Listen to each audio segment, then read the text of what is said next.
Will Democrats support Ted Cruz? It's March 7th, 2024, and these are your headlines. After Senator Ted Cruz won the Republican nomination officially this week, his campaign announced a new coalition to get Democrats to cross party lines and re-elect him into office. Democrats for Cruz will include Democrats across Texas who believe the Democrat Party is no longer working in their best interest. The coalition will instead work to get out the vote for Cruz in his re-election campaign as he faces off against Representative Colin Allred, who won the Democrat nomination for Senate earlier this week as well. The coalition will comprise of local sheriffs, former and current elected officials, small business owners, students, ranchers, and more who have voted Democrat in the past. Now, the coalition kicked off releasing a video at launch featuring multiple lifelong Democrats explaining why they will be crossing party lines and voting for Cruz in the upcoming election. One of those was Presidio County Sheriff Danny Dominguez, an elected Democrat sheriff of 28 years, and was one of the elected officials featured in the video. He said he will be supporting Cruz because border security has gone out of control under Democrat leadership. Marty McVeigh, an Obama appointee and energy expert, also said he would be supporting Cruz because the U.S. needs a national energy policy for future generations. Now, Cruz's opponent, Colin Allred, said he'll be the senator to bring people together, saying that Ted Cruz has had 12 years of pitting us against each other. It's time we had a senator who will bring us together. But despite Allred claiming that he will unite Texans, he has come under fire in the recent past now for far-left remarks about the border wall and the Second Amendment, for example. The general election is slated for November 5th. With State Representative Justin Holland failing to earn the support of a majority of Republican voters in the primary election this week, Governor Greg Abbott is endorsing his opponent in the upcoming runoff. Justin Holland, who's a Republican from Heath, received 38.8% of the vote in Tuesday's election, well short of the majority needed to win the nomination. Former Trump campaign spokesperson Katrina Pierson earned even more votes, taking top place with 39.4%. So the two will be in a runoff election now. And while Abbott had stayed out of the race in the primary, he endorsed some of the other Republicans who, like Holland, joined with Democrats to kill school choice, which is his top legislative priority. With this race headed into overtime, however, Abbott has gotten off the sidelines to lend his support to Pierson.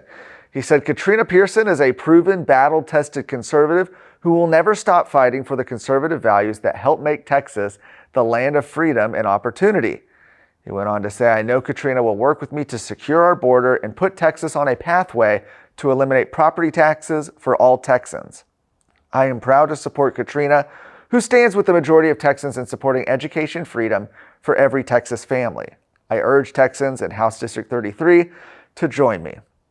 Now, Pierson responded by thanking the governor for his support, adding that she looks forward to working with him to stop the invasion, phase out property taxes, and empower Texas parents with education freedom.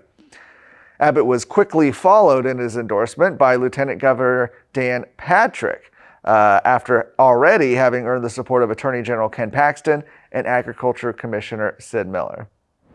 If you're not watching the Luke Macias show, then you are not as engaged as everybody else is in Texas who's trying to make a difference, knowing exactly what's going on so that they can take action on the things that really matter. Guys, watch us on the Roku app for Texas Scorecard. Watch us on YouTube. Listen to us on Apple Podcasts, Spotify. Get engaged, get more informed, so together we can actually make a bigger difference on things that matter for the future of Texas. God bless you. Well, lastly, in case you missed it this week, a pretty big story out of Texas's largest county, where Harris County District Attorney Kim Ogg lost to challenger Sean Tier by nearly 50 points in the Democrat primary election. Kim Ogg had served as the DA since 2017 after beating Republican Devin Anderson. She first ran on a platform of reforming the county's criminal justice system, increasing diversion programs, focusing on violent offenders, and reforming cash bail. But her critics said she had not fulfilled that. Her primary was strenuous throughout. In December, the Harris County Democrat Party precinct chairs voted to reprimand her in a resolution saying that she had abused the power of her office to pursue personal vendettas against her political opponents sided with Republicans to advance their extremist agenda, and stood in the way of fixing the broken criminal justice system. Oh yeah, and liberal billionaire George Soros? Well, he poured millions into Tyr's campaign. Tyr will now face Republican nominee Dan Simons for the position in November. Dan Simons is a former Harris County prosecutor who has tried misdemeanor and felony jury trials and claims a conviction rate of 84%. Since leaving the DA's office in 2017, he's worked as a criminal defense attorney. Along with Ogg, many of Harris County's Democrat incumbent judges lost to their challengers after a coordinated campaign to unseat them this week. For more of today's stories, go to TexasScorecard.com.